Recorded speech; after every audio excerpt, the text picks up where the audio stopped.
The way I look at these commodities is you want to invest in the commodity itself first, if you can.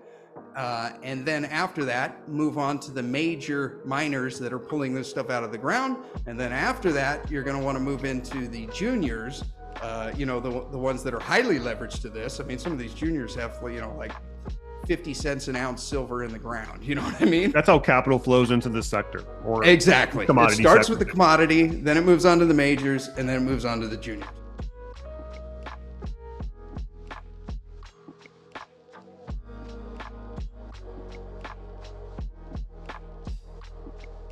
Steve Barton, thank you for coming back on the show, my friend. Thank you for having me, Danny. Hey, Steve, let's go ahead and dive right in. What is your overall 60,000 foot view of the markets at the moment? Let's go ahead and pull up some charts and you can kind of walk us through what you think. Okay, I think macro view, just to kind of take a big picture view, I think we are heading into a really inflationary time, right? So, even though inflation, as far as the government reports, has come down from 9% to 3%, that doesn't mean that prices are getting cheaper. That's just disinflation. It just means they're not going up quite as fast, right? So generally speaking, during these times, I think this is going to be a very interesting time to live through and very exciting because, I believe that we're entering into this time where commodities are going to outperform. Things that I always ask myself the question, what do people need to survive? And how can I bet on that? Right? So people need water, they need food, they need shelter, they need electricity. If people don't have electricity, then you're going to have, they're not going to make it. So can we bet on that? Yes, we can, right? We can bet on energy. A real easy one for that is uranium. We can bet on utility companies. We can bet on oil companies. These are things that, regardless of what the financial system is doing, you still need diesel to push food across the planet, right? And so I think that's kind of my base case for the next 3 to 10 years, we'll call it, as far as investing. So as far as the general market, S&P go here 500 looking like we're hitting an all-time high today. Actually, this might actually be like a double top. Well, I'm going to go here to the 30-minute and just see. Yeah, it just kind of keeps on climbing. So we're probably going to go up a little bit in the short term, but things are getting pretty stretched. I would assume, I really think that this is probably going to roll over here pretty soon. It's really held up by a lot of the tech companies. We've all seen the charts of NVIDIA where it's just screaming into the clouds. That, is not sustainable. I tend to like to sell on this end of the chart and buy on this end of the chart, and NVIDIA and some of those tech stocks are just in the clouds. And I really think it's going to be a dumpster fire. Yeah, so the market's pretty much being propped up by the Mag 7, and more specifically in this case, the Mag 1, which is NVIDIA. Yeah. We're not going to AI our way out of our financial difficulties here. It's going to take financial responsibility. Even if AI is the solution, what is AI powered by? It's powered by electricity, which goes right in line with some of our energy bets. As far as like how to profit from some of this, the one I like the best here is gold. And, I know your listeners are very familiar with this. If we zoom out here over a longer period of time, so this is going back to 2011, we've all seen this massive cup and handle pattern right here that has taken 3 years to form the handle, and it's finally broken out. So if we take this and we do a measured upside target here, basically what we can do is we can take the bottom of the cup and measure from here to here, which is about $1,000. So we take it from down here to up there, and we got about $1,000, and then we can take it right again to see what the upside target is going to be. So we add $1,000 to that. And I think by around 2025 sometime, we should be hitting around 3,000. So my target for the end of the year is 25, which may be a little bit conservative. I think the reason I'm not quite as maybe bullish as some people is I think we're going to go through a recession here in 2024. I was pretty late on my call for that. I really thought it was going to happen back here in 2023. But typically when a recession hits, gold and silver get hit as well. And I think we're going to have a little bit of correction in gold here, a little bit of correction in silver. But after that, I really think it's going to be off to the races. As far as like support here for gold, I really see a case where this could come down to like, I would say bare minimum down here around 23, which would line up with some nice back support right back there. And then I think 2250 is pretty likely, and maybe even 2200. If we get a real liquidity crisis, we might even get down to 2000, but I think the odds of that are probably 10 or 15%. So the way you could leverage this is by betting on the miners, and the easiest beta way for average retail for your listeners and mine to bet on that, I think, is the GDX. And so if the metal does well, then the miners are going to do even better, and that's simply because they're leveraged to it. So if you're holding, we'll call it a 1 ounce gold coin, you have $2,375 worth, and let's say a miner is pulling that metal out of the ground at a cost of we'll say 2,300. Okay, so every ounce that they're pulling out of the ground, they're making $75, right? Now, let's say that the gold price goes up by another 75 and it goes to 2,450. Okay, well, that miner, instead of making $75 a coin, now they're making 150. So they just literally doubled their revenue. So that's how you can get so much leverage from these miners. And I think the GDX, I mean, like when you go out on some of these time frames, like back here in 2008, when we had the housing crisis, there was a lot of economic uncertainty. I mean, this thing just absolutely killed it. And what is that? 300%. Mm-hmm. I think we're gonna hit something similar, this time. I really do. GDXJ, that's another way you could bet the, look at these parabolic moves, and then also to the downside too. I mean, this isn't something you're going to want to hold for your grandchildren. This is going to be a moment in time. It's probably only going to last a few years, and then you're going to want to get out and move on to whatever the next thing is, whether it's lithium or cobalt or something, right?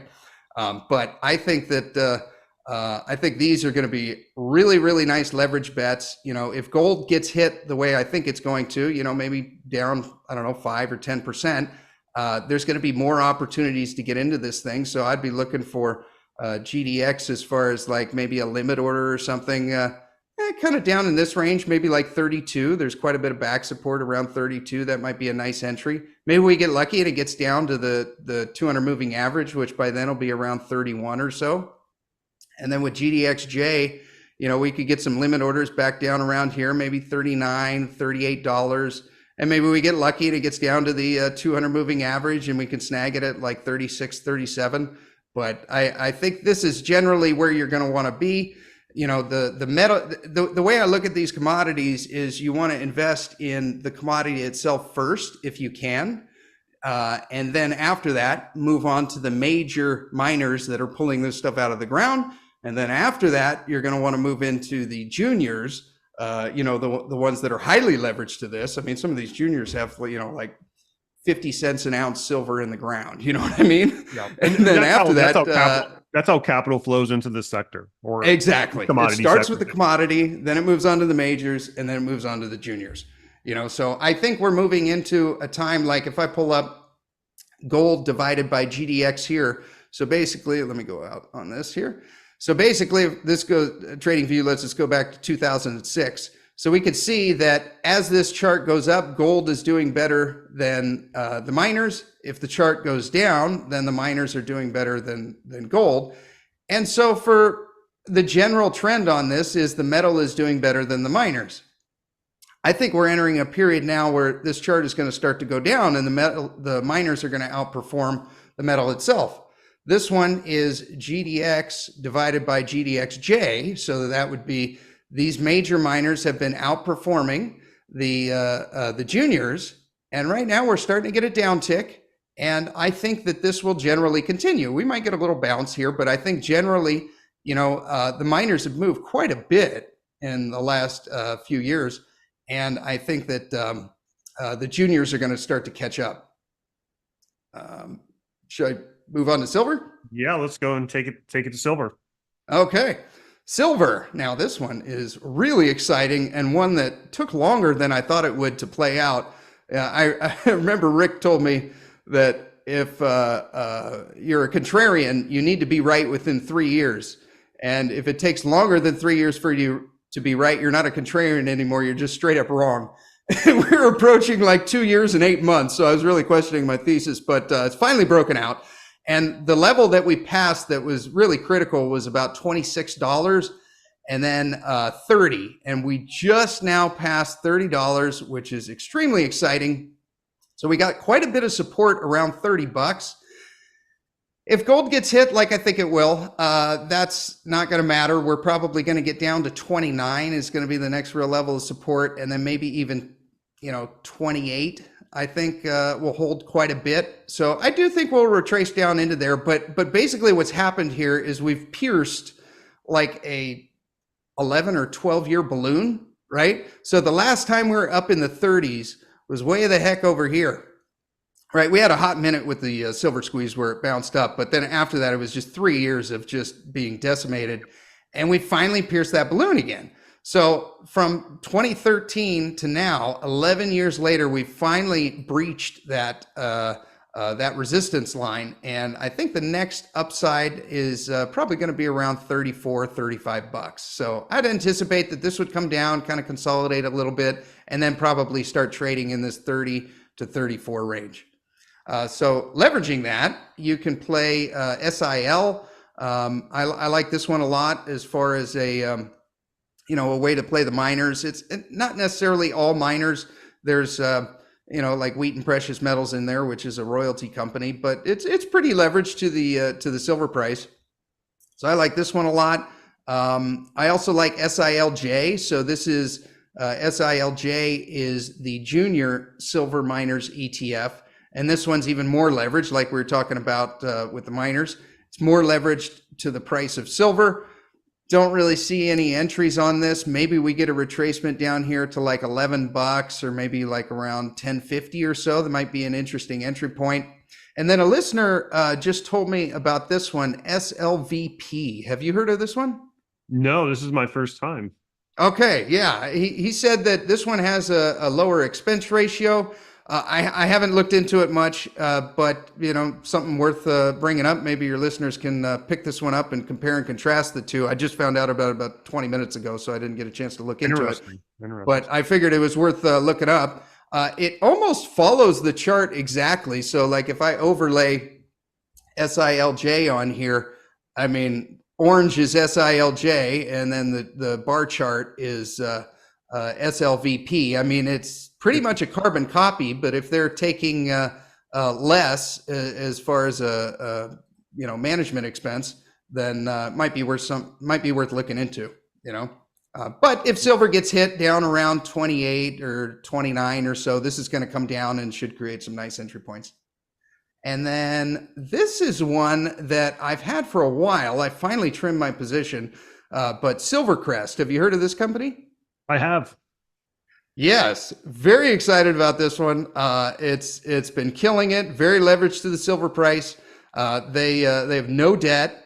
They're just chugging out silver like it's the thing to do, and I like this one a lot. So I don't see any buy points right now, but maybe if this got down around 7.50 or $7 or so, I think might create a neat entry point. This is Don Duret's #1 pick for 2024.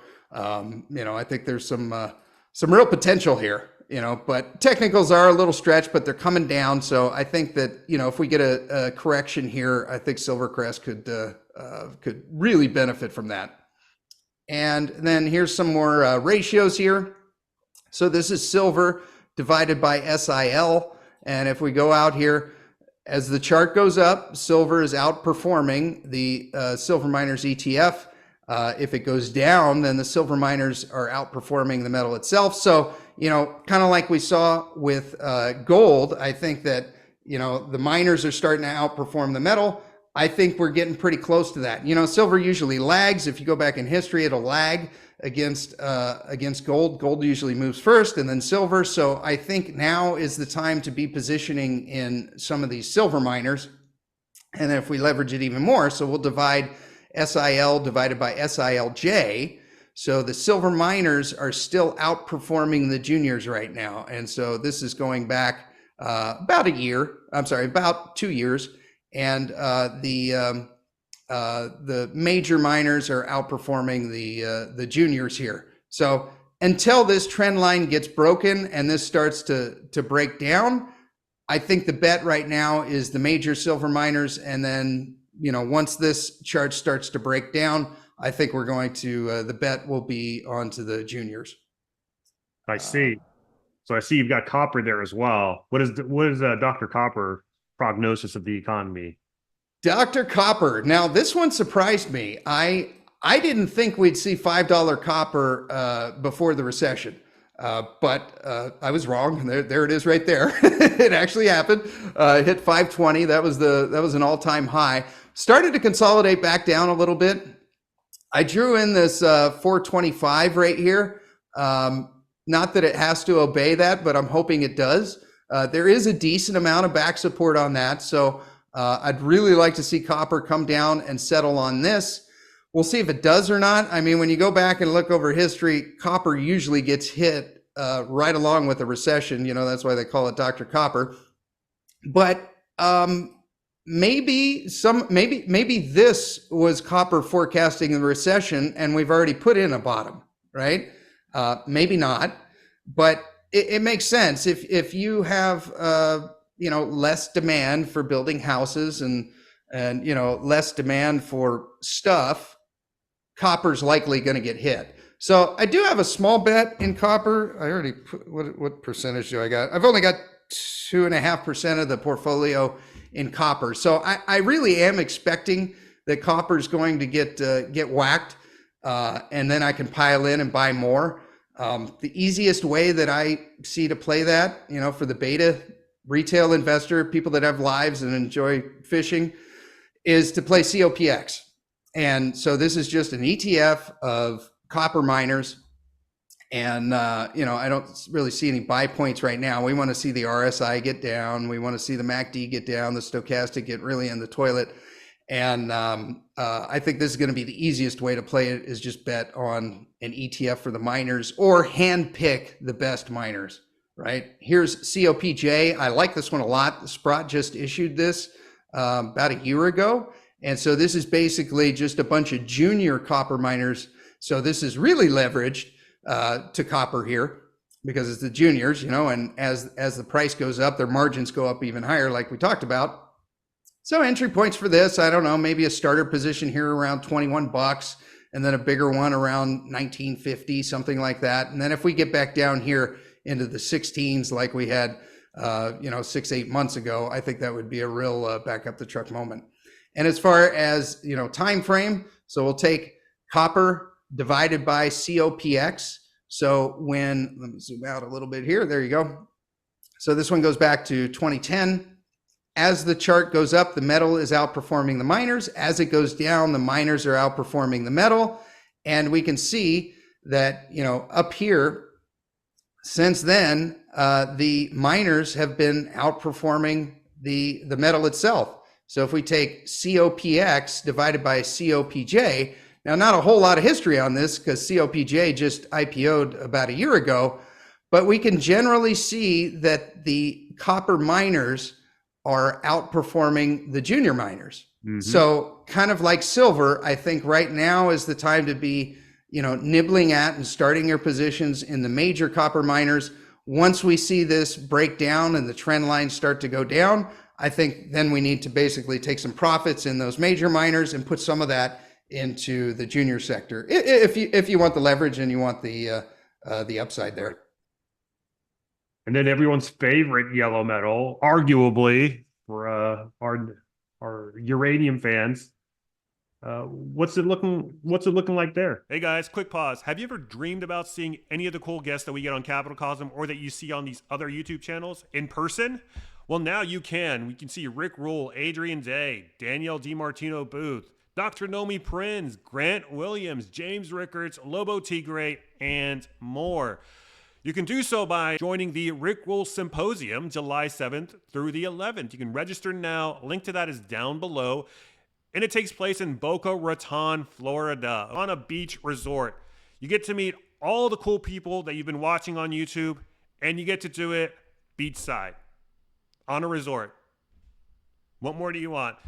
If you're interested, link to that is down below, and let's get back to the video. Well, this one has been amazing. Myself and my listeners were just buying this with every paycheck. On when nobody nobody wanted this thing, everyone hated it. So basically, all of 2022 and about half of 2023, when we knew that the price had to go from 45 bucks up to 60. That was a given. And then right around here, we realized, 60 is too low. It's got to go to 80. Well, it overshot that and it went to like 109. Since then, we've had a little bit of a correction. And the more people that I talk to about this that know more about this than I do, guys like Rick Rule and Justin Hune, this is a pretty natural. I mean, most things don't move in a straight line. If it had to go to 80 and it goes to 109, then you're probably going to have a pullback, which is exactly what we got. And what's exciting about this is I think we still got some room to run. I had about 12% of the portfolio in uranium, and that essentially doubled up here. And so I basically took half. I took my initial investment off the table, paid my taxes, and then paid myself a little bit more just for being correct. And then I actually started nibbling a little bit again. I bought some more of the Sprott Physical Uranium Trust right around here. I think that we're in the period now where the commodity itself has performed. The major miners have performed, meaning Kazatomprom and Cameco. And now we're actually in a period where, and we have been for a little while, where the juniors are starting to outperform the majors. So if I go here, we'll start like we did with the others. This is the spot price of uranium divided by URNM. So uranium divided by, we'll call it the majors. And the uranium price has generally been moving up. Now, if we look at the majors divided by URNJ, we can see that for the last year or so, there's a very gradual downtrend line. If this makes more sense, we'll take URNJ divided by URNM. So when this chart goes up, that means that the juniors are outperforming the majors. And when this chart goes down, that means that the majors are outperforming the juniors. Now, this is not exact because I think 15% of URNM is in the Sprott Physical Uranium Trust, 15% is in Cameco, 15% is in Kazatomprom, and then the other 55 or so is in a lot of these other juniors. So this isn't gospel, but it gives you a general trend. So as I think right now, especially on pullbacks like this, close to this white line, is a time that people should be buying more URNJ than URNM. So go long on the juniors. I think so. Here, we'll just run this here. So from April of 2023, that's about a year ago, URNJ has outperformed URNM by this point right there over 5%. So it's not a lot, but towards the end of these cycles, I think that will move up quite a bit. I think that if it follows what other commodities do, and so far it is. So in large part, CCJ has been probably the best performer from, I would say maybe from 1 year ago up until today, relative to any other producer or developer that I could think of, really. You see that shifting. You see that. I think so. I think that, and that makes sense too. As the uranium price starts to go up, a lot of these institutions and fund managers, there's like, Oh my God, uranium went from $50 to $80. Well, what's the biggest company that we can actually buy? Because they have to buy millions of dollars worth of this stuff. They're not going to buy, some little junior company. They're going to buy the biggest and the best one on the planet, and the most liquid one. And with Kazatomprom, only 25% of its float is available to retail, but Cameco, they can pile into that one. So it makes sense that that one's going to do well. But I think that's going to change. I think as this starts to play out, I think a lot of these juniors are going to play catch up. So, if I'm a betting man, and I am, I'd be putting money now into, for retail. If you have to choose between betting on URNM or URNJ, I would put more into URNJ than I would URNM. Now, caveat, if we have a recession, everything gets sold, including the kitchen sink. Whatever has a bid gets sold, and URNJ will probably get whacked more than URNM. But that's the risk you take, for more upside. I see. Well, let's keep moving down the energy daisy chain. You've got oil. What's going on with oil? Oil's been not participating well. Oh, I think it's been amazing. I love to see the chart move down on something like this that people need to survive. So we started buying oil back here, and not real scientific. It just looked awesome on the chart. So that's when we got it. And back around here and around here is pretty much kind of like their break-even cost is around $65 for most of these companies. So when the price gets below what it costs to produce, then the price has to go up. So I think we're approaching that again right here. Now we had an interesting, as far as oil, I'm going to run a Fibonacci retracement. So we go from here to here, and this orange line is the 38, and then we got 50 and 61.8. And so as it goes down, generally the sweet spot to buy this stuff is kind of in between the 50 and the 61.8. It's broken through that, and in like 2 days. I mean, it's just gotten cheaper, right? So as far as that retracement, that didn't hold. Next level of support I see is right around here, 72, which is already where it hit. And then if we back up a little bit more, I really think we could get down to like 67, $65, something like that. So an easy beta way, retail way to play that is here XLE, and I'll explain these here in a second. But basically, so yeah, you can see all these arrows that you've been seeing are buy points, and had a heck of a run up and then started to consolidate down. So the way I like to play these ones is if it's in something that I believe in, and I think that over the long run, we'll call it 2 to 5 years, it's going to go up.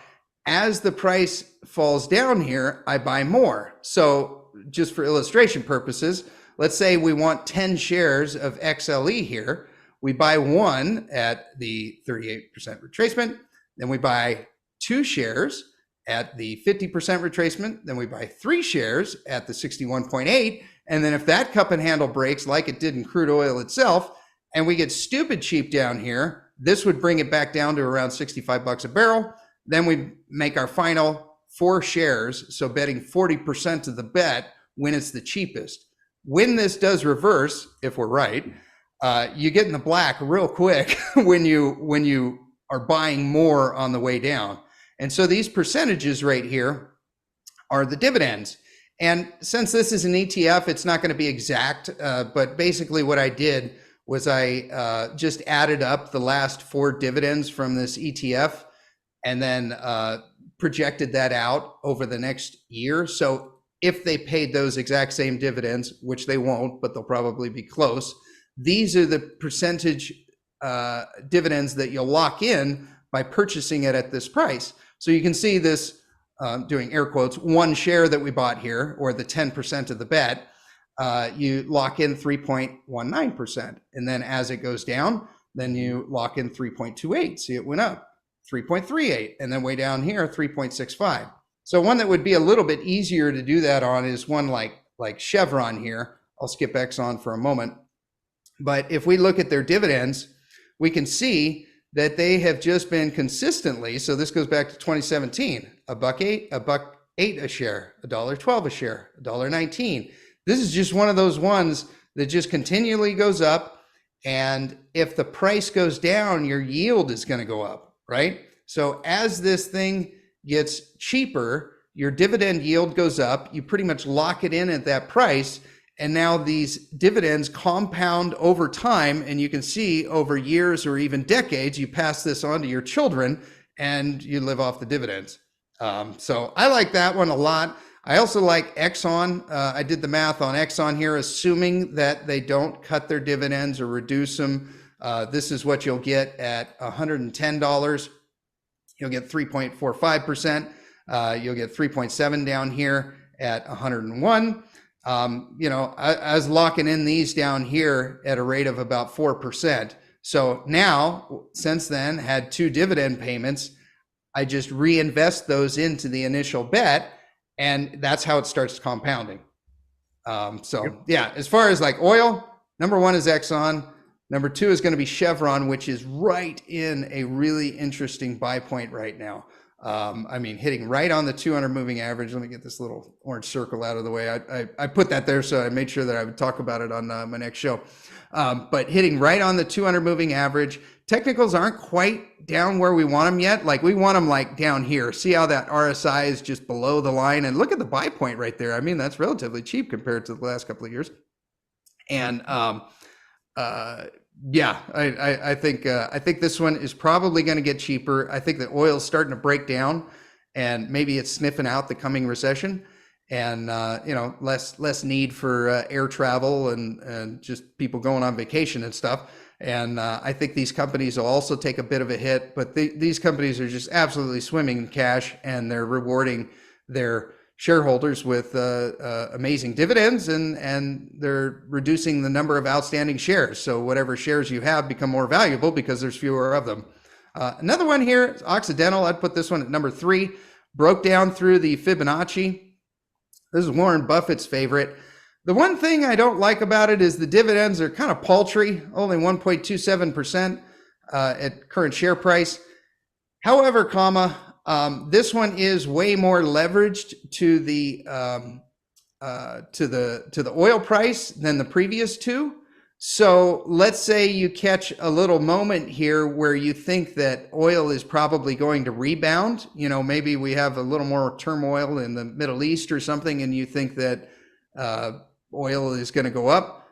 If you're doing a trade, I would be betting on Occidental before I would be betting on Chevron and Exxon, because it's more leveraged up and down. Gotcha. So you've got natural gas up next. How's natural gas in your opinion? Natural gas. Now this one is really interesting because I'm going to go out long-term chart here, and this white line that I drew at we'll call it $5.50. There's not a whole lot of moments where it gets down and touches here, right? Other than when we had recently, natural gas got down to about $1.50, and the time before it got down to that was 4 years prior in 2020. And then the time before that, 2016, right? Almost touched on it here in 12, got kind of cheap down here in 09, but there's not very many That's moments. That's a very reliable support line. The more times a chart touches a support line or any trend line, really just kind of strengthens the line itself. Yeah, and another thing to note too is when we were back here at $1.50, this is the cheapest that natural gas has ever been in history. And you can say, well, Steve, back here it got down to $1. What are you talking about? Yeah, well, that was in $1992. Okay. How much have they printed since then? So right. We have so many more dollars in existence. This is like free. This is like free energy. This may be the reason that we haven't gotten into a recession yet, is because, oil and natural gas are relatively cheap, and energy runs an economy. So maybe that's why the recession thing hasn't hit yet. I'm not sure. But regardless, I like this one a lot. As far as a way to play it, I've asked a lot of the guys that are smarter than me, there's UNGL, UNL, some other tickers that kind of follow this, but there's moments too where you can see that natural gas just goes way up, and some of those ETFs and stuff, they don't really respond that well. Like natural gas will go up 12% in a week, and they go up 2. And so I haven't found a real pure play. This is one I got from Rick Rule, is Devon Energy. They pay a really nice dividend. And so we can see here at current share price, 5.19%. It looks like the dividends are sustainable. And here's the dividends every quarter, and they seem to just throw out a special one about every 4 months. And I like this one a lot. I think that it'll do well, especially buying it when natural gas was pretty cheap. Just had another limit order hit, and again, not super scientific. It's just following this retracement right here. It came back down to the 61.8. I think it might get a little bit cheaper. The dividends are going to get hit if natural gas does kind of stay around, below $3. They may not be able to sustain those dividends, but they got a pretty neat arbitrage right now, selling this stuff into Asia for like 8, and when you're pulling it out of the ground for 2.5 or 3, that's a pretty good time. So stink bid down here, 43.25, and maybe even get lucky and get it down around $40, but I don't think that'll happen. But that's the one I like for natural gas. Wow. So this was a masterclass in commodity TA. Thanks to thank you, Barton. I like it. It's a lot of fun. I'm a pattern guy, and I like finding patterns, whether it's patterns on the chessboard or looking at constellations and memorizing patterns of the stars, or looking at stock charts and just trying to find patterns that, and it's just probabilities, like in some of these patterns, like when you got a Fibonacci retracement like that and it hits on the 61.8, if you just blindly bet that every time, you're probably 55%. Now, if you go and wait for it to do like a double bottom and then start to come up, you just increase your odds to like 70. So those are the little sweet spots I like, or cup and handles. Just betting as it gets cheaper in the handle. Assuming it doesn't retrace past that 30 or 38 or the 50% retracement.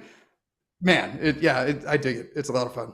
Yeah. So you're thinking in terms of expected value, which is what most people should be thinking about. Because what will happen is people will find one instance where it doesn't work out, a counter example, and they'll point their finger and say, aha, it didn't work here. It actually kept going down despite making, despite so-called bottoming out. But what you said rings so true, because what you want to view things as is in terms of, if I were to repeat this over and over and over ad infinitum, would I be right more or wrong more? That's the whole game. I grew up gambling with cards and poker and just any game that I could wager that I thought I had an edge, and that's the whole game. If you're playing poker and you get dealt pocket aces, it doesn't mean you're going to win, but against all of the hands on average, you're going to win 80% of the time. That's just the way you got to look at it. Just because one didn't work out doesn't mean that's the way it is. You've got to think of yourself as a casino. You've got to think of yourself as a casino where the house always wins. You're going to lose some, but you're going to win more than you lose. Yeah, and it's also important to take into account the house rake. These brokerage firms aren't doing this for free. They may say it's free, but they're actually clipping a little bit off of each bet. If you read the fine print, they'll tell you, but nobody reads the fine print, right? So they're clipping a little bit off of that. And on some of these ones that are kind of obscure, you got to pay 50 or $100 just to do one transaction, so you have to factor that in as well. But I look at it as, if you're above 57% or so, then you're probably pretty good, and that goes into bankroll management too. When I was playing poker a lot, I wouldn't buy into a poker tournament that was more than 1% of my bankroll, because there's a huge amount of luck in that. You know what I mean? So, bankroll management, only bet what you're willing to lose. Another thing too, I think right now, I just added this up for last month, so the numbers are pretty current. I got 20% cash right now, and most of that is in rolling 1 month treasuries. And I think that's going to be really important if we are heading into a recession, coming in 2024, which I think is highly likely. then all these little lines that I drew, that's not going to mean anything. And these things are just going to get whacked. And it's probably going to be a quick moment in time. And you're going to want some liquidity to where you can double down on these. I feel so confident about the copper bet that as this thing gets cheaper and maybe even it blows past where I bought it at before, I'm going to be doubling down and buying more because, I think copper's going to do really well. I mean, if they're going to electrify the grid, especially with all AI and all these, artificial intelligence and all the electricity that we're going to need, if they're actually going to do these EVs, you ain't going to do it without copper. So I like having at least a fifth of the portfolio just sitting there earning you 5%. And, every week you got 5% of the portfolio coming due to where you can fire on something. I can't think of a week where I bet more than 5% of the portfolio other than when the oil went negative. But that was years ago, so I think that's a pretty good. Fantastic. At least that's what I'm doing. Where can people find you? Channel. I interview a lot of the same guys you do. Rick Rule, Doug Casey, Adrian Day, Lobo Tigre. I basically interview these guys, pick their brains, and try to emulate what they're doing. And then every Sunday, I come out with an episode called Monday Market Moves. And what I do is I pull up charts, a lot of like what we did here, and I review what happened last week in the markets and then kind of what I think is going to happen the following week. And I show everyone the bets that I placed. And I love doing it. It's a lot of fun. The channel's called In It to Win It. If you could do me a favor and put a link down in the show notes, I'd be grateful. Fantastic. Well, hey, Steve, thank you so much for coming on.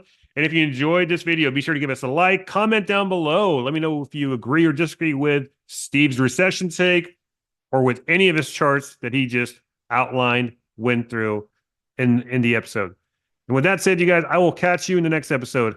Bye, y'all.